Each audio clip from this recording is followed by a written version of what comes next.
Buonasera a tutti. Allora, sono abbastanza emozionato perché questa è la mia prima live. Avevo fatto un sondaggio tra tutti gli iscritti che ringrazio in questa live per avermi dato fiducia, per aver commentato e visualizzato i miei video. E io faccio prettamente analisi tattiche sul Milan e voglio dirvi un grazie veramente di cuore. Questa live verrà trasmessa in pratica sia su Twitch che su X, chiaramente anche su YouTube. Niente, allora, partiamo col dire questa cosa qui. Di solito le mie analisi tattiche sono dei registrati, sono dei video editing perché cerco di dare in pratica interazione, ma anche una visualizzazione abbastanza chiara di quello che succede nel campo, facendo un'analisi fredda rispetto a quelli che sono i connotati della partita. Diciamo che prima di essere analista sono anche un tifoso, quindi diciamo che ho un po' di scoramento rispetto al risultato che abbiamo, ahimè, riscontrato nella partita di ieri, un po' c'è stato. E ritenevo ideale fare più una live che un video di analisi, in quanto credo che prima della tattica ci sono alcuni argomenti da andare ad affrontare rispetto a quello che vi andrò in pratica ad illustrare. Innanzitutto, io sono sempre esente da giudizi, diciamo, di parte, non sono un estremista quando devo considerare, diciamo, determinati aspetti, non vado al di là rispetto a quello che sono poi dopo le disamine di campo. Però è chiaro, e secondo me è abbastanza importante che, e lo dico, diciamo, in maniera abbastanza schietta, io credo che innanzitutto una disamina tattica rispetto a quello che abbiamo visto prima passi di secondo piano, perché quello che a me fa male, e penso anche a tutti i tifosi, è vedere una squadra che non all'unisono, abbastanza disunita ieri, non riesce in pratica a fornire una prestazione, diciamo, di un certo tipo nella partita di ieri. E questo, diciamo, un po' di avvertimenti l'abbiamo avuto nella prima partita contro il Torino, e ieri, diciamo, sono un po' abbastanza palesate. Quindi, prima di dire deve giocare questo o quello, prima di parlare di 4-3-3 o 4-2-3-1, per me un concetto basilare di quello che possa essere lo sport proprio a carattere generale sono i fattori di carattere mentale, di atteggiamento e soprattutto di sacrificio e umiltà, dato che questo è uno sport di squadra ed essendo uno sport di squadra bisogna giocare tutti quanti insieme 11 giocatori nel campo. Questo purtroppo noi non l'abbiamo visto, quindi credo, non so se riesco in pratica a esprimere quello che è il sentimento comune, però sicuramente non abbiamo visto questo e abbiamo avuto un senso di fastidio, anche di rabbia profonda rispetto alla prestazione fornita, cosa che, vi ripeto, mi ha un po', diciamo, come voglio dirvi, scoraggiato, ecco, scoraggiato è il termine adatto per fare un'analisi, diciamo, approfondita. Però cercherò di illustrarvi qualcosa, cercherò di addentrarmi in quello che poi dopo sono le dinamiche di campo, cercando di andare a vedere anche determinate situazioni che forse probabilmente a primo acchito possono essere non chiare. Bene, allora vediamo un attimino. Innanzitutto, scusatemi la mia prima live, quindi non sono molto, diciamo, sciolto in questa cosa, quindi perdonatemi un poco se vado un poco a rilento. Allora, vediamo innanzitutto il discorso legato ai dati statistici, quello che in pratica fornisce il sito di SofaScore rispetto a quello che è successo ieri. Vediamo esattamente in questo momento, vediamo la parte legata ai dati. Ok, allora andiamo alle statistiche e vediamo innanzitutto che abbiamo una predominanza di possesso palla, chiaramente perché aver subito un gol dopo 2 minuti ci ha portato a gestire noi, diciamo, un po' il pallino del gioco. Quindi questo pone in pratica tanti tiri in porta, tanti passaggi.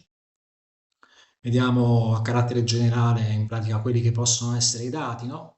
I dati di una partita che in realtà si è messa subito sui binari sbagliati e quindi abbiamo dovuto recuperare il risultato, no? Ad esempio un dato che vedo in questa linea, no? Ci sono 41 tocchi in area, quindi si è cercato comunque di giocare, diciamo, nell'ultimo terzo di campo. E un dato invece che avevo visto che in realtà mi ha un po' sorpreso sono in pratica i duelli aerei, cioè per quanto riguarda i contrasti, vedo che nei duelli aerei abbiamo vinto soltanto il 25% delle palle. Sicuramente questo è un dato determinato anche alla poca presenza in area di una punta fisica, e questo è un tema, di una punta fisica, dato che il Parma ha dovuto giocare negli ultimi 30 metri per dipendere il risultato acquisito, ma secondo me è un dato anche, diciamo, legato a alcuni aspetti di gioco, tipo le seconde palle, dove in realtà non siamo stati propriamente molto efficienti. Ecco, e poi abbiamo in pratica i salvataggi. Vabbè, di solito quando una squadra difende, diciamo, negli ultimi 30 metri, i salvataggi sono più evidenziati, per quella squadra lì. E poi sui portieri la decisività per quello che riguarda in pratica nelle situazioni di gioco da gol. Non mi voglio addentrare poi dopo nelle prestazioni, perché in realtà le prestazioni dei singoli giocatori, per quello che possano essere in pratica i voti che mette SofaScore, noi vediamo qui l'esempio del Milan, no? Il migliore è stato sicuramente Strainia Pavlovic, e penso che sia indiscutibile questa cosa. Il giocatore serbo appena arrivato al debutto, secondo me ha fatto molto bene. Poi ci sono altri giocatori con dei voti positivi, tra cui anche Rafael Leao. Sicuramente nei numeri Rafael Leao, diciamo, è sempre determinante per quello che riguarda la fase offensiva del Milan, però andremo a vedere anche nelle analisi dei gol che cosa è successo e cosa in pratica per noi potrebbe non essere andato bene. Ecco, questo allora diciamo che è un po' riguardante i dati, potremmo vedere anche un'altra fonte che vi invito ad andare a vedere poi dopo, se volete darci un'occhiata. Vi invito più che altro domani, perché domani dovrebbe essere un po' più approfondito in pratica questa fonte. Un attimo solo che la cerco. La fonte in pratica sono i match report della Lega Serie A. Se andate sulla Lega Serie A nel calendario, vedrete che in pratica ci sono i dati del report. Un attimo solo che cerco un attimino di mettere questa grafica. Eccolo qua. Allora, nel match report di Serie A, non so se riuscite a visualizzare per bene. Vediamo ad esempio, vabbè, c'è tutto il report della partita. Abbiamo in pratica il lato dei dati statistici, dove abbiamo in pratica, ad esempio, il tempo di gioco effettivo con i vari dati che ci sono anche su Sofa rispetto ai tiri, passaggi e quant'altro. Poi abbiamo in pratica la tabellina per quello che riguarda i singoli calciatori, ma andando un po' più in là, andando un po' più in maniera approfondita rispetto a quello che possa essere il match report, vediamo sicuramente i dati in pratica dei ranking, cioè quelli in pratica dei tiri, dei passaggi chiavi, dei dribbling, e subito dopo vediamo in pratica quello che in pratica è il ranking giocatori per le performance chilometriche, cioè giocatori che in pratica dividendo la corsa rispetto allo sprint, più che una corsa diciamo abbastanza costante, vediamo in pratica che in queste statistiche di solito per quanto riguarda il Milan il primo è sempre Tijani Renders.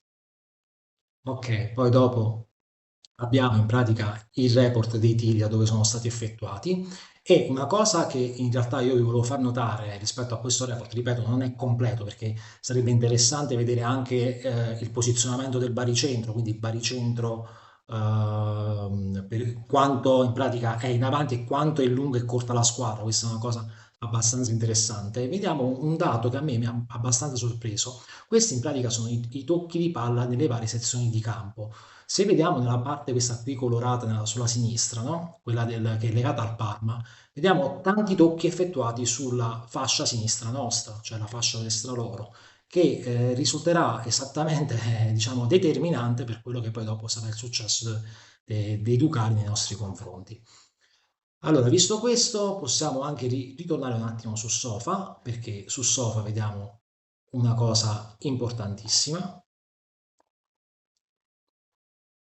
In realtà io tendo sempre a dire a tutti gli utenti che bisogna fare attenzione con questo dato a usarlo, che è la posizione media dei calciatori. Allora, vediamo un poco. Allora, questo è il Parma, no? Vediamo esattamente la disposizione del campo dei vari giocatori. Eviterò di mettere anche le sostituzioni, dove vediamo in pratica questa espressione dove ci sono i due difensori centrali i terzini che sono molto alti, hanno attaccato spesso in pratica le fasce, e invece una squadra diciamo un po' più compatta sulla parte centrale, determinata anche dal gioco a sponda che faceva in pratica l'attaccante centrale con le due ali e il centrocampista che andava in pratica a inserirsi. Mentre per quanto riguarda il Milan, è cosa abbastanza un po', diciamo, anche delineata in un certo qual senso, abbiamo in pratica questa situazione qui, dove vediamo in pratica i due difensori centrali, i due terzini, il 19 e il 2, come vedete in questa grafica, 19 è Teo e il 2 è Calabria. Calabria sta in una posizione più dietro, poi vedremo in pratica nella lavagna tattica successivamente che cosa, come in pratica il Milan ha interpretato la gara. Abbiamo l'80 Musa e il 14 Renders, vediamo una posizione diciamo uno un po' più a copertura e uno un po' più avanzato per dare supporto alla squadra, e poi vediamo questo spaccamento, no? Esattamente questo spaccamento tra Leao e Okafor da un lato e Loftus e Pulisic dall'altro lato. Se avete seguito in pratica i miei video, ho sempre espresso un concetto di come il Milan prende il campo sul primo possesso, sull'iniziazione, dove ho sempre dichiarato che secondo me l'impostazione, cioè il modulo, il sistema utilizzato nel primo possesso è un 4-2-4 o un 2-4-4 se proprio vogliamo essere precisi. Ecco, qui in questa in pratica posizione media di cambio lo vediamo, lo vediamo fatto appieno. Ci sono i due difensori centrali, i quattro giocatori, i due terzini e i centrocampisti, e il tre quarti, così chiamiamolo, l'attaccante e le due ali, in avanti. Bene, cercherò di leggere se qualcuno vuole poi dopo messaggiare, io cerco di interagire con voi, perdonatemi se non sono molto celere, però se ci sono delle domande in merito sono ben felice se, se qualcuno vuole fare qualche domanda. Io al momento ancora non avevo visto quelle che sono, poi dopo se qualcuno ha scritto qualcosa, però se ci sono delle domande sono ben felice di rispondervi. Bene, allora io direi, per come è la cronologia di come faccio i video, di andare poi dopo sulla lavagna tattica per andare a capire bene come è stata interpretata la gara. Allora, questa lavagna tattica, eccola qui. Allora, come abbiamo detto, noi giochiamo, anche se diciamo che la partita è stata condizionata da quelle che sono le dinamiche di gioco, perché abbiamo preso un gol dopo 2 minuti, quindi abbiamo accentuato quello che è il discorso del possesso palla. Noi in pratica abbiamo giocato in questa maniera qui, come detto precedentemente. Allora, spostiamo un po' la lavagnetta, guardiamo un poco nella lavagnetta che cosa possiamo fare. Allora, il 2, i 4 e i 4. Cioè abbiamo la lateralità dove ci sono in pratica in realtà i terzini e le ali, in teoria che dovrebbero effettuare questo tipo di gioco laterale. Abbiamo il primo possesso che è caratterizzato da questi 6 giocatori che poi dopo diventano all'occorrenza quando la palla va in avanti, quando la palla si sposta in questa posizione di campo, no? Uno dei due centrocampisti è adibito a supportare. Ieri è stato maggiormente Renders a fallo. E nella fase di rifinitura abbiamo questi giocatori che in pratica vedo una cosa che a me non mi piace perché avevo messo Morata. Ho messo Morata, il tanto compianto Morata, il tanto compianto Morata che onestamente purtroppo non ha giocato, e quindi facciamo la sostituzione al volo, scusate, mettendo Okafor, eccolo qui, e togliendo Morata dal campo. Perfetto. Allora, torniamo a noi. Abbiamo questa situazione qui. Vediamo un attimino però invece il Parma come in pratica si disponeva. Allora, in fase di possesso aveva questo gioco abbastanza largo dove i difensori centrali stavano molto larghi, i terzini stavano molto larghi, i centrocampisti stavano di qui, il trequartista di qui e le ali, me e Miaga, con in realtà l'attaccante Bonniti, è un attaccante che viene e gioca in pratica più sulla tre quarti per lasciare lo spazio per attaccare alle ali e a fare sostegno sul primo palleggio insieme al centrocampista, dividendo il campo in questa maniera qui. 2, 4, 4. Esattamente, il Parma gioca un po' come giochiamo noi, con caratteristiche differenti, non cercano di consolidare il possesso come vorrebbe fare Fonseca, cercano però un gioco abbastanza dinamico, determinato sicuramente da una verticalità, giocando d'appoggio con l'attaccante e poi giocando chiaramente in ripartenza se il risultato è acquisito. Ora, nel nostro possesso, dato che dobbiamo andare subito dopo il secondo minuto, nel nostro possesso in realtà abbiamo effettuato questa situazione di gioco. Abbiamo giocato col terzino famoso, destro, bloccato, spesso e volentieri. Quindi abbiamo questa situazione qui, con i tre che compongono in pratica la parte diciamo di primo possesso. Calabria è molto bloccato, poi è chiaro che Calabria se la palla sta dall'altro lato va a fare un gioco di sovrapposizione e si fa coprire, però diciamo che all'iniziazione quando la palla è lì rimane lì. Abbiamo poi due centrocampisti dove in realtà, ve lo spiego brevemente, il Parma difendeva con un 4-4-2 abbastanza classico. Un po', se avete visto nei video precedenti, però se non li avete visti, ve li denuncio, un po' come faceva in pratica il Manchester City o le altre squadre, quelle spagnole. Cioè fanno in pratica un primo schieramento difensivo molto accorto, non vanno in pratica a pressare, in questa situazione qui con i sei giocatori che fanno una specie di gabbia e si muovono in sincronia in base a dove è il posizionamento di palla. Su palla centrale loro non si espongono più di tanto, ok? Invece sulla palla laterale si muovono in funzione della palla. Quindi quando la palla è qui, ad esempio, dove è Pavlovic, se non la vedete vi metto in pratica un bel segnalino, si muovono facendo pressione su questo lato e accorciando di qui. Quindi vedete, hanno tutti dei luoghi di riferimento, accorciano il campo, forse diciamo che l'ala rimane anche un po' più in linea, non va proprio su Calabria, perché è difficile poi dopo da qui. Diciamo che se la palla è qui, poi si stringe, su te si stringe, però è così, e ricompongono quella che è la situazione che abbiamo visto prima, cioè la famosa gabbia, accorciando tutti quanti sulla palla. Bene, i quattro difensori in realtà giocano tutti quanti in linea, è una difesa in linea. Diciamo che con il risultato acquisito loro hanno pensato di accorciare molto la squadra in questo modo qui, cioè l'ala non andava proprio subito sull'ala, ma rimaneva un po' più dentro al campo rispetto al terzino e i due attaccanti stavano qui. Quindi tornando a noi, allora nel nostro possesso in pratica si prevedeva questo, i due centrocampisti, come abbiamo spesso visto con squadre che hanno due attaccanti che difendono sui nostri primi difensori, in una fase iniziale si mettono proprio dietro alle spalle dei centrocampisti, degli attaccanti, pardon. Questo perché loro vogliono dare la possibilità ai difensori di avere gli spazi affinché possano anche verticalizzare. Facciamo in questa maniera qui, cioè questo, cioè di avere questa linea di passaggio qui, di avere possibilità di palleggiare.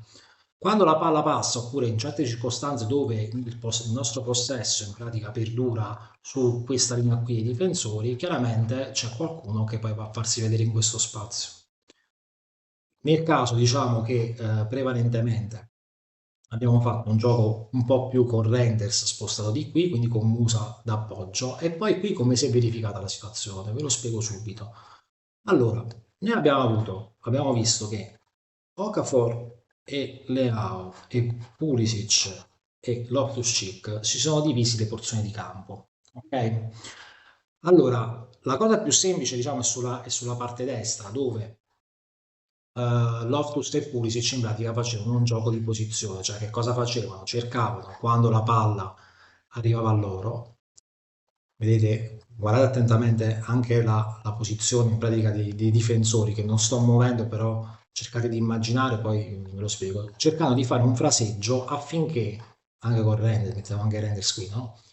Di fare un fraseggio affinché poi dopo in un gioco di posizione e di sovrapposizione potessero in pratica scavalcare terzino o difensore centrale, andando a prendere gli spazi che si andavano a creare, cioè questo o questo. Molto spesso, dato che sulla parte sinistra, destra, nostra destra del campo abbiamo delle ali che in realtà tentano, vogliono più giocare verso dentro il campo, come Pulisic e Chukwueze, in realtà chi sta qui fa questo lavoro affinché poi dopo possa entrare Pulisic dentro. Ok? Nella fattispecie, quando la palla viene giocata da questo lato, l'altro lato come si comporta sullo sviluppo azione? Allora, Reinders, come abbiamo visto, va a supporto, capito, della fase offensiva. L'attaccante che stava sulla parte sinistra va centralmente e vanno a scalare in pratica tutti gli altri. Quindi è come se si andasse a prendere il campo in questa maniera qui, con 5 giocatori. Quando mi dite 5-0-5, ok, a te. In questa maniera qui. Cioè, loro occupano il campo su questa base qui, portando dentro in pratica l'ala, la famosa ala, quindi quando avete visto le AO un po' più centrali nel campo, è determinato proprio dalla posizione della palla, quindi quando in pratica si fa gioco da questa parte qui, le AO è dentro il campo perché si dividono in pratica l'area con la punta centrale e Teo rimane un po' più largo. Mentre andiamo in pratica su invece l'altra parte del campo, che un attimo che metto a posto le pedine. Dall'altra parte del campo, in realtà, Fonseca ha cercato di adattare questa situazione di gioco anche in base alle caratteristiche che hanno Leao e Teo. Se noi sappiamo che Leao ama di più andare verso la fascia e Teo ama di più percuotere, diciamo, dentro il campo. Quindi in questo caso qui noi abbiamo una situazione con Okafor che gioca a sostegno. Abbiamo visto anche nella partita col Torino dove Jovic veniva anche molto dietro per far salire gli altri due, gioca a sostegno e poi prende una posizione come questa e Leao e Teo sulla base in pratica del concetto delle sovrapposizioni e del gioco di posizione tante volte andavano in pratica uno in sovrapposizione dell'altro. State vedendo, io non so se si vede in pratica chiaramente quello che sto facendo, se qualcuno mi può dare un feedback mi farebbe piacere, ecco. Se ci sono domande fatemele tranquillamente perché così vi do anche, non so, qualche altra visione secondo me di come viene sviluppato il gioco su queste dinamiche qui. Allora, quindi vediamo che questa cosa qui va fatta con Teo, vedremo anche nel gol che abbiamo fatto con Puric una qualcosa di questo genere qui. Quindi in questa maniera qui poi abbiamo Okafor che si spinge un po' più verso il centro del campo e Loftus che viene ad attaccare in pratica questa parte qui, andando sempre a comporre in pratica questi famosi 5 giocatori che devono attaccare l'area. Bene, allora che cosa ci ha creato maggiori difficoltà? Perché poi in realtà nelle dinamiche di gioco, onestamente, il Parma ha sempre giocato così. Il Parma ha sempre giocato così, non abbiamo potuto vedere un Parma tanto in possesso palla perché non gliene frega niente, non gliene frega assolutamente niente di quello che ha di tenere la palla, ma ha cercato sempre di verticalizzare e la maggior parte delle azioni che ha fatto le ha fatte cercando di andare in contropiede. Mentre in Milan diciamo che un po' il tema tattico è stato monotono, è stato di questa maniera qui, non si è variato tanto. Si è cercato spesso di andare a trovare, diciamo, per determinati, per le linee centrali, quello che possa essere un fraseggio tra questi giocatori qui, tra Loftus, Renders e Okafor, cosa che non è mai riuscita. Questo è un principio di gioco in realtà che Fonseca vuole, che ha sempre determinato poi nelle squadre che ha allenato, ma in realtà stiamo vedendo veramente molto poco perché credo che sia la difficoltà di attaccare le difese basse, sia il fatto che comunque sia ancora certi meccanismi non sono leati, purtroppo non vediamo ancora questo gioco diciamo veloce tra attaccanti molto tecnici a fare scambi e prese di posizione. L'abbiamo visto forse in qualche occasione anche col Parma, però è veramente molto statico e molto controllato. E sicuramente il discorso è legato alla nostra fase offensiva. Abbiamo cercato di fare in modo che da questa parte di campo, cioè dalla parte destra, in realtà si è cercato di fare sovrapposizioni per andare a mettere palle in mezzo, cosa che abbiamo visto anche l'anno scorso, e da questa parte di campo chiaramente abbiamo cercato di sfruttare le AO per il 1 contro 1 affinché riuscissimo a determinare qualche situazione pericolosa, che in realtà c'è stata e non è che non c'è stata. Diciamo che i problemi, come abbiamo detto all'inizio di questo video, erano forse da altre parti. Quindi niente, cioè è veramente molto, molto sterile questa condizione di gioco, anche perché poi alla fine le dinamiche che si sono viste, se andiamo a vedere un po' con le fasi di gioco, noi abbiamo nei primi 20 minuti in pratica che il Parma mette subito una buona aggressività ed è molto preparato al riguardo. Quindi ha anche diciamo in un certo quando c'è una domanda da quanto tempo pensa aspetta perché ci arriviamo, non lo so, questo diciamo che tra il Milan Twitter, i vari post che ho visto, quando tempo resterà Fonseca, abbiamo messo già sulla graticola. Che non lo sappiamo questo, poi dopo ci arriviamo diciamo, in un secondo momento, ecco. Allora, stavo dicendo che il primo tempo il Parma era molto pimpante, secondo me aveva organizzato anche la situazione di gioco che l'uscita dalla pressione che in realtà poi l'ha visto segnare al secondo minuto, è un'azione abbastanza organizzata ma anche molto semplice, molto scolastica per chi conosce il calcio.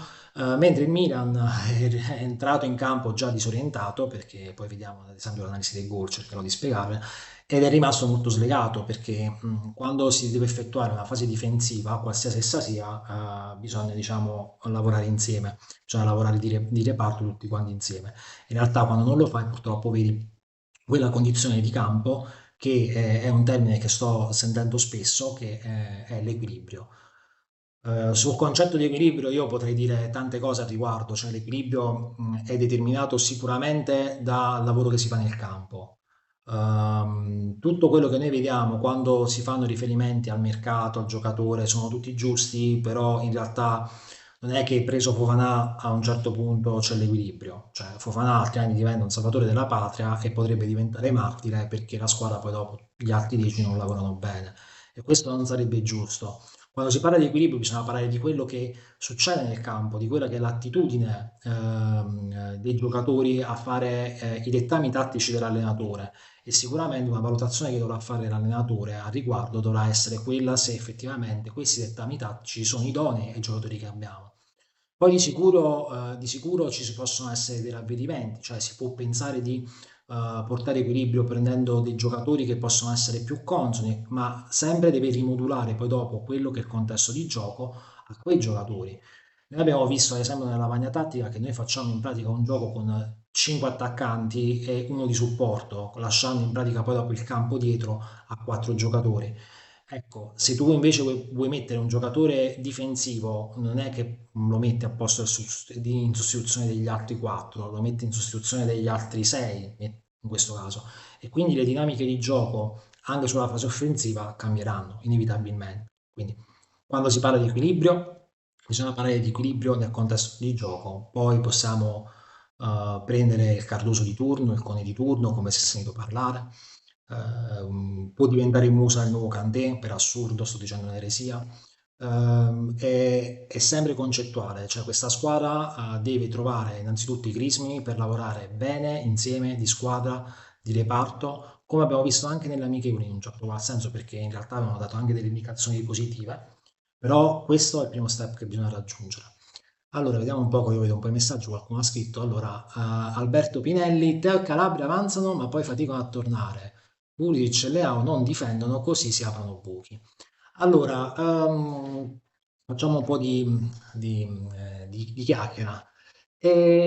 Sì, fino a un certo punto, però Calabria in realtà ieri è rimasto molto bloccato. In realtà, il problema è sull'efficienza per quello che riguarda i duelli, secondo me, che si mette in discussione Calabria. Cioè, abbiamo visto in determinate partite che spesso si è fatto saltare e dato che non ci sono coperture, neanche tante coperture, in realtà mette in risalto un po' le prestazioni negative di Calabria, su questo sono d'accordo. Su Teo ci arriviamo, voglio riprendere un attimino il discorso quando andremo a fare l'analisi dei gol che ho fatto in pratica con dei fotogrammi come nel scorso video. E Pulisic e Leao non difendono, su Leao mi trovi completamente d'accordo purtroppo. Su Pulisic diciamo più o meno perché ad esempio anche ieri molte volte ha dovuto fare delle corse all'indietro per andare a recuperare, dimostrando di avere un pochino più di attitudine rispetto a Leao. Ecco. Ciao Donatello, come va? Ciao Marco, grazie mille, grazie. Allora, torniamo a quelle che sono le fasi di gioco. Allora, Parma pimpante e Milan disorientato. Poi che cosa succede? Diciamo che queste partite d'estate che vedono i cooling break diventano fondamentali. Cioè, al cooling break, come abbiamo visto col Torino, che è stato determinante per sbloccare la partita, in questo momento al cooling break in pratica il Milan prende un po' più di coraggio, cioè si resetta un attimino e cerca un attimino di riprendere un po' il filo del gioco in mano. Anche se purtroppo, come abbiamo detto, quando devi giocare a recuperare un risultato, se la squadra difende negli ultimi 30-40 metri, diciamo così, diventa poi difficile, sei esposto a quelle che sono le ripartenze, questo è chiaro. Quindi il Parma, dobbiamo dirlo, ha meritato la vittoria, senza dubbio. Poi dopo, diciamo, nel secondo tempo c'è stato un po' più di gioco legato, ecco, un po' più di associazione tra i giocatori. Abbiamo cercato un attimino con un pochino più di ritmo, anche se in realtà con la squadra, con l'attacco molto schiacciato e soprattutto con i movimenti senza palla non fatti proprio in maniera eccelsa, ci sono state delle difficoltà, non abbiamo sempre preso alle spalle la difesa avversaria. In quelle poche volte che è stato, purtroppo non abbiamo determinato, tranne la volta del gol, che ci aveva diciamo un po' fatto riprendere la partita. Poi in realtà siamo ricaduti nel baratro con il gol che abbiamo subito proprio in ripartenza, e andremo a vedere il perché. E quindi diciamo che un po' poi dopo la partita è andata un po', diciamo, finendo, capito, in uno stato di sfiducia totale. Ecco, non ho visto poi dopo il crisma della grande squadra che voleva riprendere il gioco. Allora, vediamo un poco, vedo un altro Madonna. Secondo te quanto tempo si darà il mister prima di dare una scossa con un cambiamento di natura tattica e impostazione? Qualora questo modo di lavorare non dovesse attecchire nei ragazzi? Bella domanda. Allora, il mister avrà tempo, cioè il fatto di avere questa frenesia di dover cambiare l'allenatore, secondo me non è corretta, cioè almeno diciamo 6, 7, 10 giornate, adesso io mi butto ipotetici numeri, un altro po' di tempo ce l'avrà, anche perché sicuramente lui ha fatto delle prese di coscienza con le dichiarazioni che ha fatto e essendo un allenatore nuovo con tutte le attenuanti, giuste o no queste attenuanti che ci sono, però perché ha avuto anche la squadra diciamo un po' in ritardo, sicuramente gli daranno modo di lavorare. Quindi lo farà, cercheranno di dargli questo. Poi io tendo a dire che il discorso della scossa con una tattica di gioco diversa, con un sistema diverso, passa in secondo piano. Vi faccio questa spiegazione perché mi è capitato di affrontare questo argomento già tra oggi e ieri e vi dico come la penso io fondamentalmente. Ci fu in una situazione, diciamo, quella dove il Milan di Pioli a un certo punto, con dei risultati, diciamo, sfavorevoli, con una squadra molto sbilanciata, a un certo punto, proprio per dare delle certezze, lui lo dice chiaramente, passa al 3-5-2, ok? Che è un sistema che probabilmente i giocatori non hanno nelle corde e sicuramente era anche una situazione differente. Passa un 3-5-2. Il discorso è questo, tu col sistema puoi anche trovare delle certezze, ma se poi vuoi tornare indietro, vuoi tornare a fare un calcio propositivo, perché penso che poi la natura della domanda è questa, cioè parliamo della fase difensiva che ancora non c'è, quindi diamo certezze, che ne so, mettendo la squadra più dietro e non facendola andare a pressare. Questo poi dopo può essere in pratica un po' come nascondere la polvere sotto il tappeto. Cioè potrebbe essere un discorso che dice ok, adesso io sì acquisisco certezze e poi ci ritorno, che è giusto, è corretto secondo me, però non stai risolvendo il problema secondo me. In questo momento il problema è far lavorare la squadra insieme. Cioè in questo momento è convincere i giocatori a fare un determinato tipo di lavoro. Che poi tu ti renda conto che la squadra non può andare a pressare, ci sta, però prima di questo, prima di questa decisione, deve andare a risolvere questo problema, perché lo sappiamo, amici milanisti lo sappiamo, questo tipo di partite non sono nuove. Abbiamo visto delle cose che non sono nuove. Quindi quando ci sono delle situazioni negative reiterate, purtroppo c'è un problema che non si è ancora risolto. Quindi andrei a parlare con i giocatori, cercherei di capire con la maniera forte, con la carezza, in qualsiasi modo, perché non sono io a determinarlo, questo lo sapranno loro, però cercherei di andare a capire qual è il reale problema per il quale i giocatori forniscono questo tipo di prestazioni. Se poi si rende conto l'allenatore che è un problema di natura tattica, allora attua un cambiamento, anche più nelle corde dei giocatori. Però se c'è un problema, delle problematiche di altra natura, deve approfondire, deve cercare di capire come andarla a risolvere. Da quello poi dopo si riesce a determinare qualcosa di diverso. Ehm, Qualora questo modo di lavorare non dovesse tecniche, ragazzi, però c'è anche un controdiscorso, cioè io che sono un allenatore e ho una mia idea di gioco, cioè è chiaro che gli allenatori di concetto sanno attuare tutti i sistemi, dovrebbero saper fare tutto, sono gente pagata milioni di euro ed è impensabile che loro conoscono soltanto un credo. Loro conoscono tutti i credi, cioè loro conoscono tutte le religioni. Il discorso è poi la scelta sulle religioni qual è? E pensare che dopo 2 giornate, questo è un controdiscorso, dopo 2 giornate, dopo tutte le altre domande che abbiamo detto prima, non possa perseguire questo credo, secondo me è sbagliato. È sbagliato perché non ti concedi, capito, tempo a te stesso e alla squadra affinché possano essere assimilati i tuoi principi di gioco. Quindi comunque devi battere il chiodo su quello che vuoi fare, cercando probabilmente di risolvere i problemi che possono essere anche legati, ripeto, al discorso della difesa messa un po' più dietro invece di andare in pressione, ma comunque devi far giocare la squadra secondo i tuoi principi, questo sì.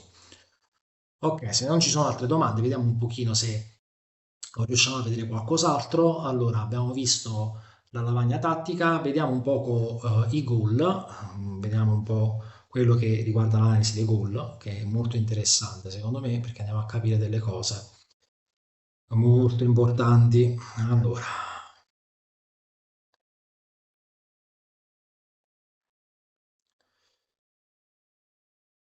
eccolo qua. Allora,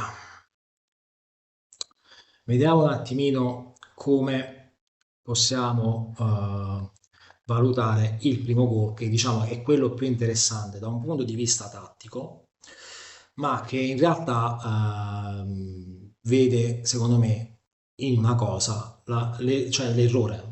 È brutto, è bruttissimo. Quando fai delle analisi è brutto incolpare qualcuno. In realtà devi vedere come lavora la squadra, ecco. Però il problema dove si va a determinare. Ci sono due aspetti fondamentali, secondo me, che si va a determinare. Allora, datemi modo anche a me, nel frattempo non so se state vedendo la clip e state vedendo un po' di cose, datemi tempo anche a me per cercare di darvi una spiegazione, diciamo, di un certo tipo. Devo cercare di aprire le immagini per conto mio, ve lo dico sottovoce. Allora. Ecco qua, vediamo un po'.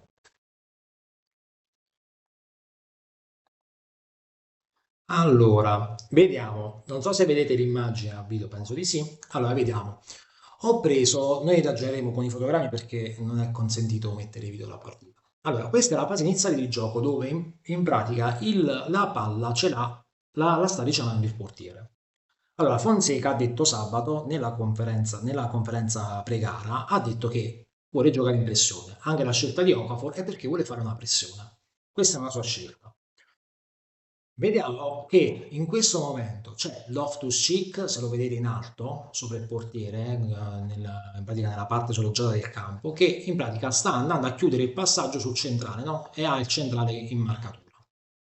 Noi abbiamo più in basso Okafor, il numero 17, no? Non so se lo vedete, io non ve lo posso indicare proprio aperto. Se vedete Okafor, ce l'abbiamo più in basso che è in una posizione di copertura, che significa che lui in pratica se la palla è sulla parte opposta del campo dove deve stare lui deve stringere il campo, cioè deve andare verso il centro.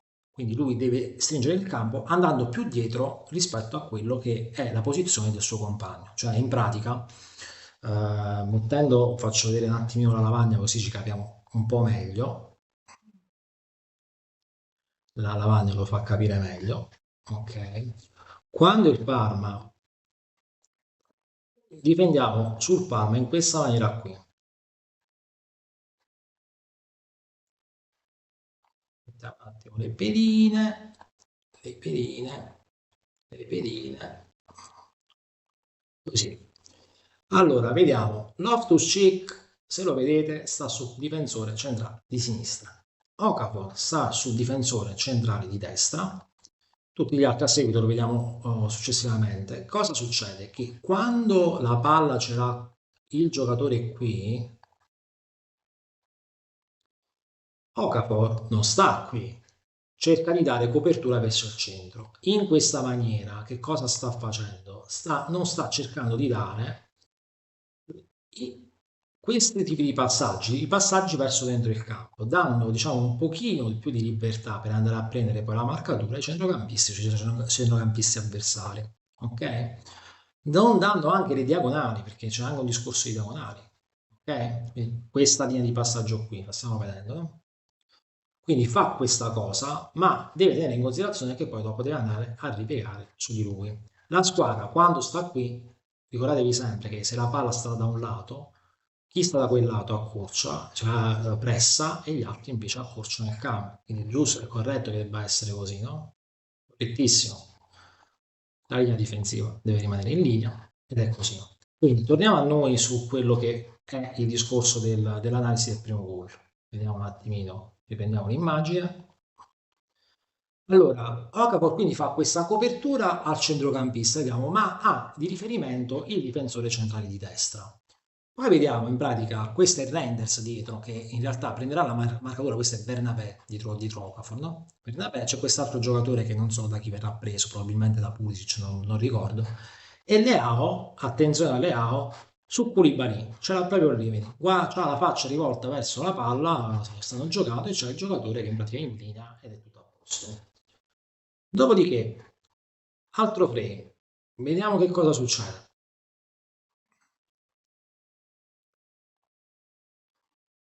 Ok, allora in questo frame vediamo un poco cosa ci dice. La palla si sposta, cioè la palla va giocata, la giocano sul centrale di destra, nostra sinistra.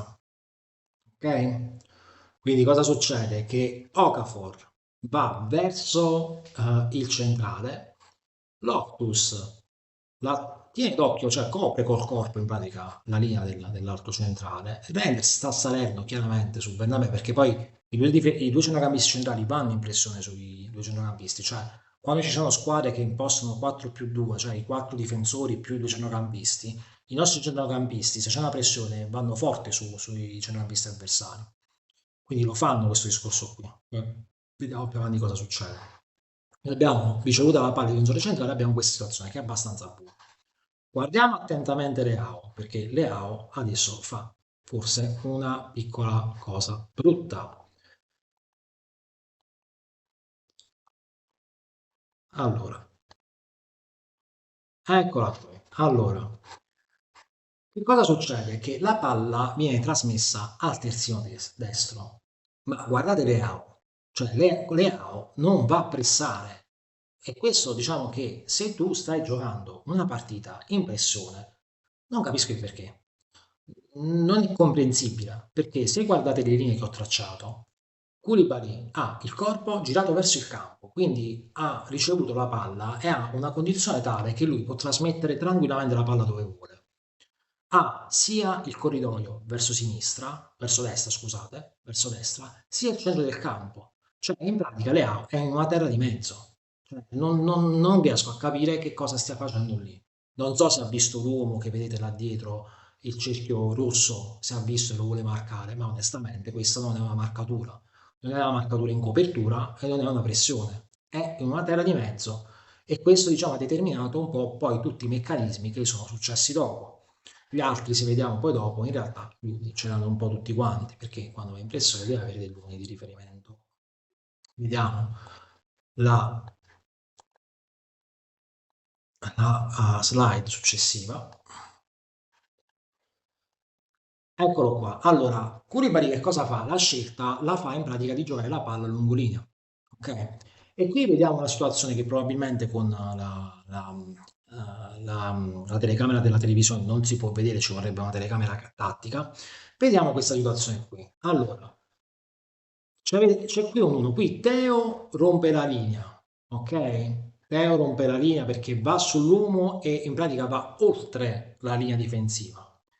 anche se c'è una pressione, in realtà il principio di gioco di Fonseca, ma anche, di anche del Parma in teoria, è che tu, i sei giocatori che devono andare in pressione vanno in pressione, i quattro difensori devono rimanere in linea, anche se hanno dei giocatori di riferimento. Poi, nella situazione che viene scavalcata la pressione, chiaramente ci saranno delle situazioni dove i quattro difensori devono rompere la linea, e questo è proprio il caso. Quindi Teo rompe la linea, a prescindere, stava già alto, ok? Perché probabilmente era in pressione. Poi il ricevente è un giocatore che sta marcando Pavlovic, quindi Pavlovic è già sceso e dato che ha il lato scoperto perché Teo era salito troppo, il passaggio è andato oltre Teo, ok? Quindi già il lato sinistro scoperto, giustamente va a rompere la linea. Quindi prima rottura di linea di Teo, seconda rottura di linea di Pavlovic, quindi siamo già a due e non adatto, che lo vediamo dopo nel campo. E c'è un'altra questione, Musa. Le dichiarazioni di Musa a che cosa si riferiscono? A questo. Allora, io secondo me Musa poi alla fine riuscirà, diciamo, un po' a rettificare, però Musa è lì, Musa è lì giustamente a coprire il centro del campo, perché ci può essere una giocata dentro il campo, è giusto, ma vediamo dopo che cosa succede. Secondo me, che è una cosa che secondo me non è una questione di indicazioni dell'allenatore, è una questione di come devi leggere il gioco tu giocatore rispetto a quelle che sono le dinamiche di gioco. Allora, vediamo la- l'altra slide, eccola qua. Allora, l'altra slide che cosa ci dice, ragazzi? Fondamentalmente, questa slide ci dice che il giocatore che sta marcando Pavlovic riesce a giocare palla avanti e chiaramente Tomori a sua volta fa la terza rottura di linea, scusate il gioco di parola, cioè va a contrastare l'attaccante perché non vuole che si vada ad attaccare quello spazio lì che è stato scoperto prima da Teo e poi da Pavlovic perché hanno rotto la linea. Quindi va a rompere a sua volta la linea. Vediamo, io faccio proprio una linea, sembra che non è un fuorigioco perché è storta, però in realtà vediamo proprio che questa, vedete Calabria al centrocampo, no? Che ha il giocatore dietro, vedete questa parte di campo davanti sotto Calabria, cioè è tutta scoperta, cioè se uno l'attacca tranquillamente e quella palla riesce a scorrere non c'è neanche bisogno di fare quel cambio gioco, l'importante è far andare la palla avanti e qualcuno aveva campo libero, no? Perché ho messo il punto interrogativo su Musa? Perché in realtà quando ci sono dei giocatori che rompono la linea difensiva o rompono una linea di reparto, deve essere assorbita. In questo caso, probabilmente, a discapito anche di lasciare una posizione, diciamo, abbastanza che ti puoi far puntare e per consentire un recupero ai difensori che hanno rotto la linea, forse probabilmente c'era bisogno di maggiore copertura. Cioè, non dico che doveva andare completamente all'indietro, però doveva cercare di leggere il gioco o andando a pressare, perché poi la palla andrà avanti, ma in realtà lì bisognava avere un ripiegamento, cioè se guardiamo in pratica il campo rispetto a Musa, i giocatori che stanno qui dovevano ripiegare subito, perché non hanno capito il pericolo di gioco con i giocatori che rompono una linea difensiva, dovevano ripiegare subito per compattarsi. Quindi Musa sì, si trova in una terra di mezzo sicuramente, però probabilmente poteva ripiegare un attimino quando poi verrà giocata la palla dietro, dato che è in netto ritardo perché vedete la distanza, probabilmente poteva aiutare un pochino la difesa dopo. Guardiamo dopo che cosa succede. Cerco di essere un po' più breve, se no stiamo le ore. Ecco, questo è il momento in cui la palla viene data dietro. Guardate Musa, che fa lì? Non sa che fa. Non sa che fare. In questo caso, devo essere sincero, i difensori comunque riescono a prendere subito il campo, non riescono a prendere subito il campo. Cioè non lasciano molto tempo che sia scoperta la linea difensiva. Su questo sì. Guardate invece Leao. Quello lì, la linea, è Koulibaly. Cioè, immaginate che da quando ha trasmesso la palla e Koulibaly, non so se avete visto, era molto distante Leao perché non lo va a pressare, lui l'ha completamente scavalcato. È questo il grande problema che poi si profila sull'atteggiamento. Tu non sei andato a pressare, la palla si sta giocando in una posizione di campo avanzata dove c'è un pericolo. Non puoi farti scavalcare dalla corsa del tuo diretto oppositore. Cioè, significa che lui ha fatto 20-25 metri di corsa e tu sei rimasto fermo. E qui a me la cosa, diciamo, stona, perché se devi attuare un concetto difensivo, allora, un principio della difesa di Fonseca è che tu fai la pressione, ma se viene saltata la linea di pressione, tu devi ripiegare subito. È un principio che hanno tutti gli allenatori per quanto riguarda la fase di pressione e ripiegamento. Quindi tu non puoi pensare di avere questo atteggiamento qui. Per questo io sono arrabbiato. Ma non col giocatore, che a me il giocatore è fantastico, per quando fa quelle giocate e ti determina le partite, è fantastico, però il calcio di oggi chiede il sacrificio di tutti, a meno che non determini in maniera imponente le partite. Richiede il sacrificio di tutti, e vedere una cosa del genere ti fa male al cuore. Io non critico il giocatore, critico l'atteggiamento. Ecco, questo è il senso. Andiamo a vedere un poco poi dopo che cosa succede, perché qui viene giocata palla avanti, palla dietro, questo è un po' il concetto di gioco. Palla avanti, palla dietro, cambio campo. Ci ricorda qualcosa contro l'Inter in realtà. Questo è un dettaglio di gioco che fa l'Inter in questo senso. Allora, vediamo un po' che cosa succede qui. Quindi il giocatore fa il cambio campo, quindi riceve Mihaila e abbiamo, guardate attentamente, Koulibaly in questo cerchio giallo, bello, tranquillo, fresco, che addirittura si permette di guardare dietro e poi di fermarsi. Mentre Pulisic, qua, quando qualcuno mi dice che Pulisic non corre all'indietro, guardate dov'è. Ha ripreso tutto il campo e sta seguendo Valeri. Cioè, vedete che è questo giocatore qui in pratica sul cerchio di centrocampo, no, in alto, qua, nel cerchio di centrocampo, no, con la linea rossa. Quello è Pulisic, che sta correndo all'indietro, perché il suo terzino si è sganciato. Andiamo a vedere poi dopo la linea, no? Abbiamo questo giocatore qui con questa piccola linea gialla al centro del campo che è Bonni che sta attaccando in pratica tra i due difensori centrali. Abbiamo Men che in realtà in questo momento sarebbe anche in fuorigioco. Guardate che assurdità, sarebbe anche in fuorigioco. Stavolta la linea mi sa che l'ho tracciata dritta, ecco. È in fuorigioco, in teoria sarebbe in fuorigioco. E guardate questo, cioè il ripiegamento all'inizio lo fa meglio Teo. Cioè, Teo è più avanti rispetto ai difensori centrali. Cioè, lui ha corso, nonostante fosse più avanti, ha corso prima. Adesso andiamo avanti.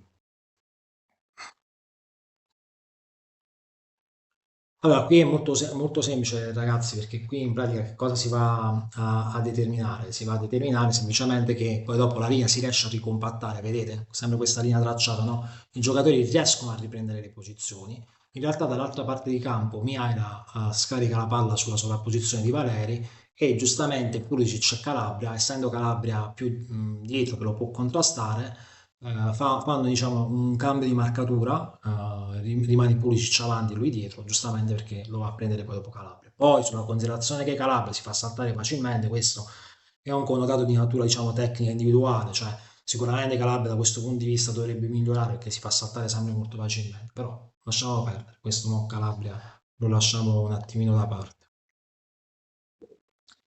Andiamo avanti, qua sta portando palla, la linea, vedi, sta rientrando, però guardate attentamente una cosa, in questo momento concentratevi su Teo. Questo è il momento in cui Teo, a parte che verrà scavalcato in pratica dai giocatori, cosa fa? Guarda il giocatore che gli sta attaccando le spalle. Cioè non sta pensando a recuperare la palla, ma guarda il giocatore preoccupato che il giocatore lo scavalchi, cioè che lui in pratica si fa sorpassare. È come è la considerazione per dire dov'è, dove sta, cioè la preoccupazione. Cioè, questo è un aspetto, capito, importante, perché in realtà questo poi dopo gli farà perdere la posizione sul campo sulla linea difensiva, cioè gli farà perdere quella posizione dove man poi andrà ad attaccare e andrà a segnare. Cioè, questo è il momento esatto in cui Teo è sbagato, è distratto. Cioè, tu in questo momento devi soltanto pensare a una cosa, a correre. Devi correre e andare con i tuoi compagni a riempire l'area di rigore. Devi andare a difendere. Lascialo perdere quello. È normale che devi avere il riferimento, questo è ovvio. Cioè, è chiaro che tu devi renderti conto il giocatore dove sta. Però vedrete poi dopo nella slide successiva, e la faccio vedere adesso perché così ci capiamo. Guardate quanto campo gli ha preso in pratica il giocatore. Guardate quanto campo gli ha preso il giocatore. Guardatelo. Guardate lì. Si è completamente bloccato. Ne aveva preso, no? Lui era in vantaggio. 4 metri di campo. Condizione atletica non eccezionale? Può essere. Ci sta. Abbiamo visto, abbiamo sentito. Ci può essere. Non lo so, io non voglio dare colpe a Teo sull'atteggiamento, però sicuramente questa è una situazione che non si deve verificare. Spero che possa essere la condizione atletica. Se fosse la condizione atletica sarebbe la sua giustificazione, ma tu, nel momento in cui l'hai guardato, ti ha dato 5 metri di campo. ti dà 5 metri di campo, ti prende la posizione ed è bravo il giocatore Valeri a dare quella palla lì a me. Nel frattempo, è un'altra cosa che voglio dire, è che Bonni fa una cosa, diciamo, furba. Si va a posizionare tra i due difensori centrali perché facendo in questo modo non fa scalare uno dei due verso me, cioè non li scagliona meglio, diciamo, sull'ampiezza dell'area di rigore.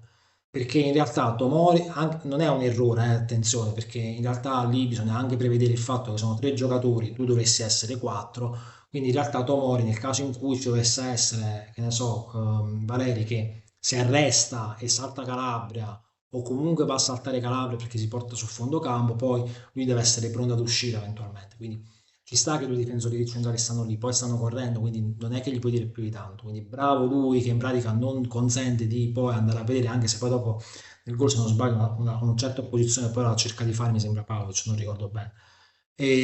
Però è chiaro che lì il discorso è quello che vi ho detto. Non so se avete considerazioni al riguardo, io vorrei in pratica interagire un po' con voi. Non so, allora, Antonella Bondi, analisi perfetta, Teo dorme. No, guarda, non lo so se dorme, cioè sì, probabilmente è un atteggiamento di forse, non voglio dire negligente, perché comunque la corsa se la fa, è solo che quel momento lì in cui lo guarda è come se vedi in pratica tu stai correndo in autostrada, a un certo punto, capito, guardi, ti volti dietro e c'è quello che ti passa, no? E quella è la sensazione. Cioè il fatto di voltarti dietro in realtà poi dopo la macchina che stava dietro ti passa, quindi di sicuro c'è qualcosa da rivedere in quello che possa essere sia la prestazione di Teo, questo sì, perché non stiamo vedendo un giocatore, diciamo, che tanto determinato a fare le cose in un certo modo. Che poi va in netto contrasto, cioè non è un giocatore che pensa tanto, è un giocatore che è un po' più istintivo, cioè lì forse il vecchio Teo, quello che ce lo ricordiamo noi, probabilmente è un giocatore che avrebbe corso all'impazzata e avrebbe, come dire, in un certo qual senso avrebbe corso, avrebbe cercato di intervenire sul pallone, ecco. Adesso probabilmente è preoccupato forse per altre cose, io non so che cosa riguardano, di sicuro però dobbiamo dire questa cosa qui, dobbiamo dire che questi giocatori che ci hanno accompagnato nelle gioie e anche in qualche dolore, o più di qualcuno, in questi anni, in realtà dobbiamo chiedere di prendersi questa squadra sulle spalle, dobbiamo chiedere quello che hanno fatto in pratica i predecessori, perché sappiamo, noi abbiamo il sangue milanista, sappiamo bene che cosa significa tramandare quello che è il DNA milanista. Sappiamo bene che ci sono all'interno della nostra squadra, ci sono stati all'interno della nostra squadra giocatori che hanno passato come ci si deve comportare, qual è la linea di pensiero, quali sono le cose giuste da fare, tanti campioni che abbiamo coltivato in casa e che abbiamo acquisito. E questo è quello che si chiede poi dopo ai giocatori che ci stanno già. È un po' come quando vennero meno i Maldini, Costa Curta, la gente in pratica degli anni 90, quelli di Sacchi e Capello, e poi subentrarono i Gattuso, gli Ambrosini, cioè gli altri giocatori, Pirlo, gli altri giocatori che poi dopo hanno fatto l'altro decennio. Ecco, tramandare questi aspetti, cioè bisogna anche farlo, cioè anche dare non dico un senso di appartenenza totale, però almeno la considerazione di come ti devi rapportare a quello che è il Milan e il contesto di campo. Questo sì, questo per me è fondamentale. Quindi a me non piacciono queste situazioni qua quando poi dopo perdurano. Sono situazioni che a me onestamente fanno venire un po' i pruriti, ecco. Va bene, se non ci sono domande, vediamo il gol di Pulisic. Andiamo in ordine cronologico, così facciamo subito. Poi ci avrò un piccolo siparietto su quello che è una cosa che mi ha molto sorpreso. Mi ha molto sorpreso. Allora, vediamo su Pulisic. Allora, il gol di Pulisic, vediamo che cosa abbiamo fatto di buono, perché in realtà qualcosa di buono l'abbiamo anche fatta. Vediamo attentamente. Non so se guardate lo schermo, scrivetemi nel caso ci fossero problemi. Allora, vediamo attentamente lo screen. Qua siamo già su una palla che Pavlovic dà a Leao e sta in uno contro uno. Perché ho fatto questo cerchio? Per farvi vedere una cosa. Quando, e spesso i giocatori lo fanno, abbiamo visto anche nella lavagna tattica, no?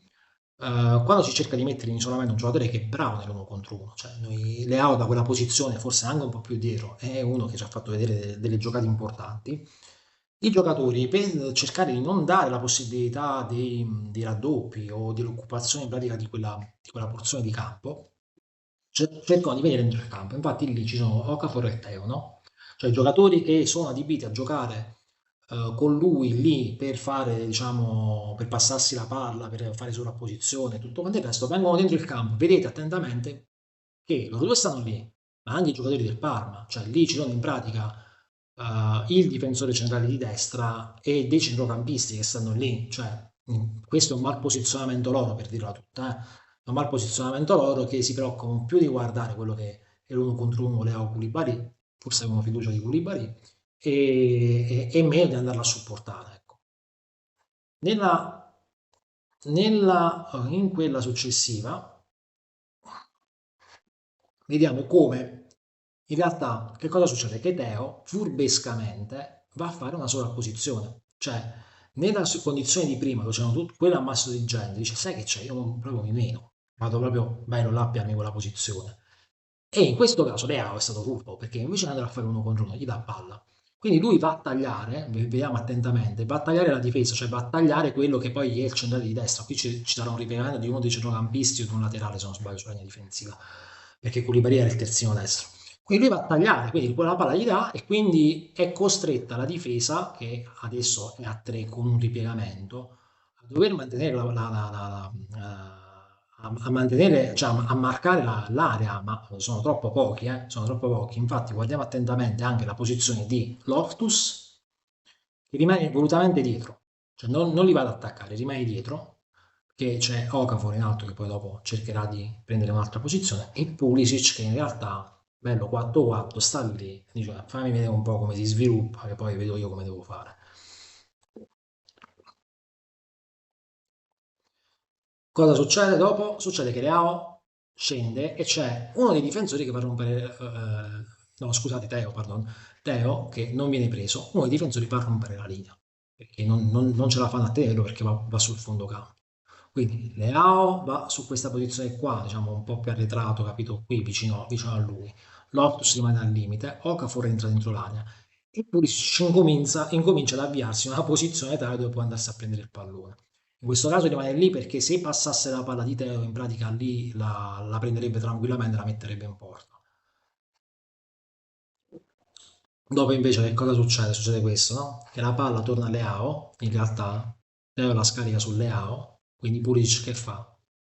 Va sopra il difensore, cioè va sopra l'ultimo difensore, gli altri rimangono dove sono perché con lo scarico si devono fermare nella corsa, altrimenti andrebbero sopra palla. E diciamo che qui Leao diciamo, cerca con l'uno contro uno, cioè in maniera un po' anche diciamo, fortunosa, ecco, ma non più di tanto fortunosa, riesce comunque a dare la palla dopo un contrasto, riesce comunque a dare la palla a Pulisic che nella posizione che si è messo scavalca il difensore e lo frega e l'altro difensore purtroppo non può fare niente perché è preoccupato degli inserimenti di Okafor soprattutto e eventualmente anche di Loftus, quindi deve andare a coprire quella palla indietro, il cutback come si suol dire. Domande su questo? Non lo so se ce l'avete. Vado spedito sull'ultimo gol. Allora, vediamo un po'.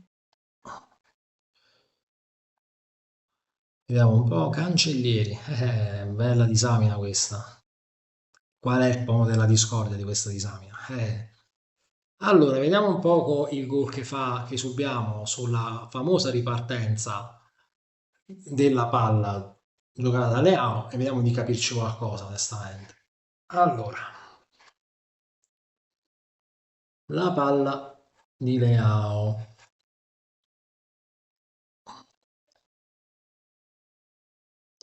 Un attimo solo che cerco di ordinare un attimo le slide.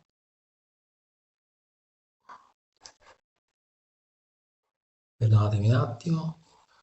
Allora, vediamo un po'. Allora, sì. Niente, in pratica, la prima slide, allora, abbiamo questa situazione di gioco. È un 5 contro 7, cioè che significa? Io ho determinato quanti giocatori possono guardare la palla. Cioè la palla in questo momento ce l'ha Leao, non si vede che è coperta dall'altro. Cioè Leao, quindi abbiamo lui più altri 4 che stanno attaccando gli spazi e 7 giocatori del Parma.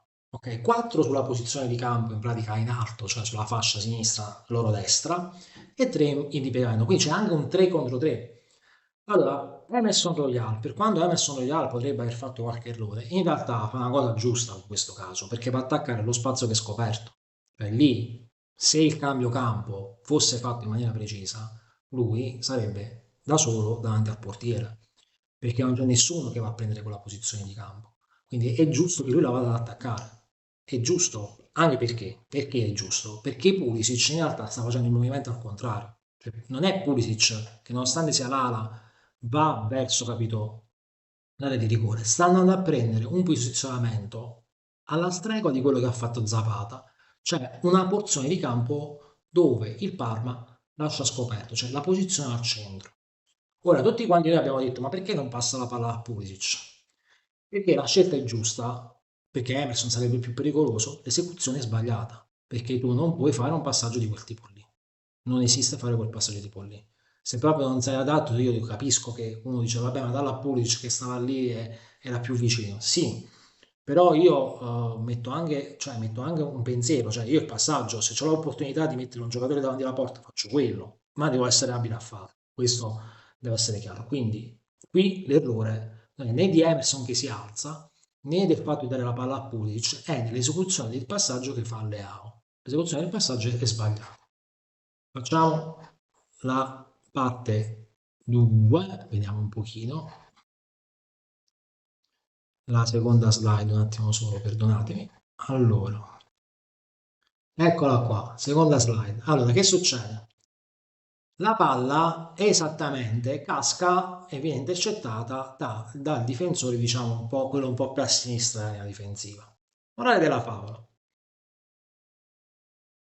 Emerson è sbilanciato perché stava attaccando lo spazio, no?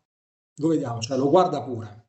Diamo almeno, diciamo, un merito a Emerson, poi lo diamo dopo. Diamo un merito in pratica nella valutazione di carattere generale di tutti voi su Emerson. Emerson si ferma perché ha capito che se stata intercettata non può fare più niente. Pulisic è andato in quella posizione, capisce che quel passaggio non arriverà a lui, non arriverà al giocatore e quindi rimane lì. Leao sta lì, poi lo vediamo dopo. In alto non ricordo, mi sembra che Okafor, che era rimasto lì in pratica per uno sviluppo invece sulla fascia. Questo giocatore qui, non ricordo se è Teo, però mi pare di sì.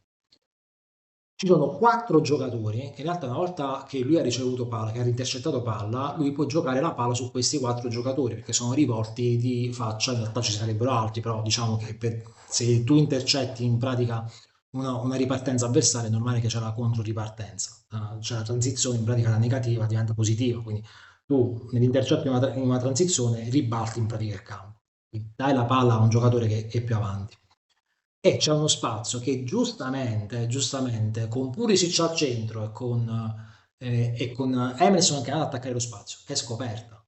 Non possiamo dire di no. Allora, che cosa dovrebbe succedere? Vediamo nella slide successiva. Nella slide successiva, che cosa fa? La scelta del difensore è quella di darla nello spazio a Onquist. Onquist, no? Guardate nello spazio, guardate in alto. Questi sono Teo e Leao. Guardate Leao, disperato per il passaggio sbagliato, si piega sulle gambe. Guardate Teo, non è un'accusa a loro, eh. Io, queste sono le cose che a me hanno dato fastidio. Per me sono giocatori fantastici loro due, però onestamente io queste cose mi danno fastidio, mi danno fastidio. Teo sta così, c'ha l'atteggiamento per di mo' mi giro di schiena, perché se vedete in dinamico, all'inizio non corre, all'inizio comincia un attimino un po' a dire andate a quel paese della serie. Poi c'è un altro notato, se vedete attentamente, che è quello di Reinders. Cioè Reinders è in una posizione in realtà che è in corsa, che è in appoggio all'azione, che invece di andare a coprire la zona di campo, che è quella attaccata da Onquist, perché qui stiamo parlando da dire cioè questo ragazzo qui non so quanti metri di campo si fa a palla al piede. In realtà tu lì devi andarlo a contrastare, cioè devi intervenire, cioè lui ha, secondo me, guardando questa slide, il tempo per poterlo fare, cioè per andare a mettere una sorta di pressione affinché il giocatore, diciamo, si defili un po' più dal campo. Invece lui pensa a Bonny, cioè pensa al giocatore che in pratica ha di fronte con la faccia, cioè ha un po' più in posizione centrale, ma quello in realtà verrà assorbito può essere assorbito dalla difesa centrale, perché abbiamo i difensori centrali in posizione, non è che i difensori centrali sono andati in area, sono in posizione, quindi tu in realtà questa è una lettura di gioco che Tigiani doveva avere nel contesto della sua dinamicità, cioè lascialo perdere il giocatore che avevi, va in pratica da centrocampista, vai a contrastare l'azione di ripartenza. E questo purtroppo è un aspetto che io purtroppo, questo Reinders è un giocatore meraviglioso, ma da questo punto di vista secondo me deve migliorare. Su questi aspetti in pratica delle ripartenze avversarie non sempre difende bene. Abbiamo visto anche col Torino che sulla ripartenza, su quella palla intercettata, quel passaggio di Teo su Leao, Loftus e Reinders fanno una pressione, perdonatemi il termine, proprio di beep su Adams che li sbeffeggia. In questo caso secondo me è una lettura di gioco non proprio corretta. Vediamo la slide successiva. Ecco qua, guardate qui. Questo qui, in pratica, con la sua corsa da cavallo, scavalca tutti e si va a determinare quello che è un 3 contro 2. Guardate attentamente in pratica i centrali, cioè Bonni che sta al centro del campo, in realtà può essere tranquillamente assorbito dai due. Cioè lì purtroppo c'è una posizione che Conquist non aveva nessuno che poteva contrapporsi, perché è vero che sono, però tu devi scendere lì, cioè tu centrocampista centrale, devi scendere, devi andare in pratica ad aiutare quello che possa essere poi dopo il rientro della linea difensiva, devi aiutare, quindi tu centrocampista in queste situazioni qua, quando noti che ci sia in pratica una situazione come questa dove ci sono un 3 contro 2, vai tu a contrastare, vai tu. Poi probabilmente, forse, ma sicuramente nella dinamicità dell'azione non ce la fa, non ce la farebbe. Honquist è troppo veloce, però io cerco di spiegare quello che è il concetto, no?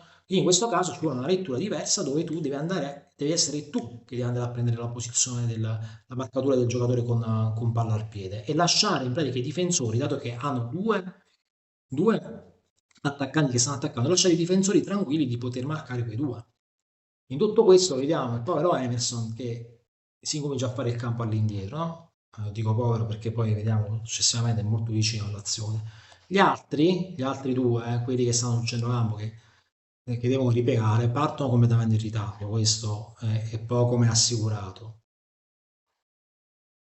Vediamo la slide 5, eccoci qua. Quindi arriviamo al momento clou di Onquist che in pratica ha la possibilità di giocare la palla nello spazio. Tomori giustamente fa questa, scende lui per andare a contrastare Onquist. Reines chiaramente se scende il difensore va verso il centro del campo, ma non ce la fa perché se avesse fatto 5-6 metri più avanti probabilmente avrebbe ricomposto la linea e non ci sarebbe stata quella giocata su Cancellieri. E Pavlovic, vedete dei X, no? Pavlovic, il povero Pavlovic, che si è portato alla croce la difesa, in realtà deve marcare tutte e due le zone che possono essere attaccate. In tutto questo Teo, in realtà, a questa distanza. E questo giocatore cerchiato è Emerson, che sta rientrando da quella condizione là. Cioè, provate a immaginare un giocatore che parte correndo verso l'area avversaria, la porta avversaria e poi deve ricorrere completamente il campo, no? Vediamo l'ultima slide. L'ultima slide è quella che determina in pratica il passaggio. Guardate allora, Teo in realtà si ferma perché se vedete prima la distanza era più breve, adesso è più lunga, si ferma completamente, cioè capisce che non ce la fa più, non ce la fa più. La palla è una palla giusta perché vede che in pratica Cancellieri va a attaccare in pratica la posizione di Pavlovic, quindi una palla sul secondo, Pavlovic non può fare niente, Rendes è in ritardo e non può fare niente e quindi poi dopo qui in pratica si determina il gol avversario. Quindi tornando a noi, volevo farvi vedere un'altra cosa. Allora, una cosa particolare che volevo farvi vedere, vediamo se riesco a farvela vedere. In realtà è una cosa che mi ha proprio stupito. Vi faccio vedere subito. Allora, stupito, cioè mi ha lasciato che poi la riduzione in realtà è molto, molto logica, no? La riduzione è molto logica, però mi ha lasciato completamente stupito. Allora, vediamo. Scusate se faccio tutto live, come vi ho detto, è tutto in pratica nuovo per me e quindi cerco di fare il possibile per darvi in pratica visione di quello che è. Ok, penso che riusciate a vedere adesso. Guardate questa condizione, non so se avete in pratica fatto caso a questa situazione qua, a me mi ha lasciato stupito, e poi ripensandoci è anche giusto, cioè è veramente giusta sta cosa qui. Allora, guardate attentamente, no? Abbiamo le situazioni di calcio d'angolo che in realtà dice ma come? Ma non c'è tutta quella marmaglia di gente dentro l'area che spinge, strattona, fadi, cioè in realtà il Parma ha adottato una strategia diversa. La andiamo a vedere nello specifico perché così cerco un attimino anche di condividerla con voi e di capirci qualcosa anche io, perché a me ha fatto solo strano, non ho neanche analizzato più di tanto la situazione. Allora, l'angolo a nostro favore in realtà ci vede un 5 contro 4 dentro l'area, con i giocatori, diciamo, virtualmente accoppiati, ma che in realtà stanno marcando zona. Poi in realtà loro si accoppiano quando parte la palla. Cioè, nella fase iniziale stanno a zona. Fanno in pratica un 2-1-2 dentro l'area, ok? Non danno, se vedi in alto c'è un cerchio, no? Sopra il 5 contro 4 c'è un cerchio, no? Cioè non danno l'appoggio per giocare la palla a chi a fare uno scambio a chi sta battendo l'angolo, quindi si mettono lì con quello. Penso che la distanza sia anche regolare in un certo qual senso. E tralasciano quell'altro cerchio in basso, sarebbe il giocatore a supporto, lo tralasciano perché poi lo andano a prendere dopo in base ai movimenti che fanno. E questo è strano, cioè accettano la parità, tra virgolette, parità numerica dentro l'area perché vogliono portare i giocatori sopra palla per andare nella presunta, di concetto, nella riconquista, per andare poi dopo a fare un'azione successiva in contropiede, in ripartenza. Ed è molto interessante questa cosa qui. Poi c'è anche una cosa particolare che ho letto, che in realtà Suzuki, e l'ho visto ieri ad esempio un lancio, cioè Suzuki si dice che abbia un lancio di 70 metri molto, molto preciso e molto potente, quindi cioè, è una squadra il Parma costruita proprio su questi temi: ritmo, dinamismo, ripartenza, spazi, attacco, gol. Cioè, è così, difendiamo tutti quanti di reparto, andiamoci a prendere gli spazi, ripartiamo, diamo ritmo alla partita, siamo aggressivi. E questo è il Parma, e questo è il Parma. E molto probabilmente rispetto a quello che poi dopo è la condizione nostra, la condizione psicofisica, era forse uno come si suol dire, dei avversari peggiori che potessimo incontrare in questo momento. Di sicuro non è uno di livello, non sono di livello, però ecco qua sono tornato. Non sono dei difensori di una squadra di livello, cioè, è una neopromossa per la fine, però è una squadra interessante. Quindi, riprendendo il concetto, abbiamo fatto un po' queste analisi rispetto a quello che è successo nel campo, abbiamo visto un poco, ripeto, da un punto di vista di tattica di gioco, veramente c'è poco di nuovo, poco a livello come posso dire, di situazioni di lettura di gioco durante la partita, quindi di lettura da parte degli allenatori rispetto a delle modifiche tattiche. E diciamo che il gioco è rimasto sempre un po' piatto per quello che riguarda la fase offensiva. Noi abbiamo prodotto, però in realtà poi dopo il poco movimento senza palla, secondo me, non ci ha reso ancora ehm, ehm, più decisivi, più pericolosi nel determinare diciamo, il risultato a nostro favore. Il Parma ha fatto la sua partita, ragazzi. Cioè, il Parma ha fatto i gol che doveva fare, ha fatto i gol all'inizio e si è chiuso.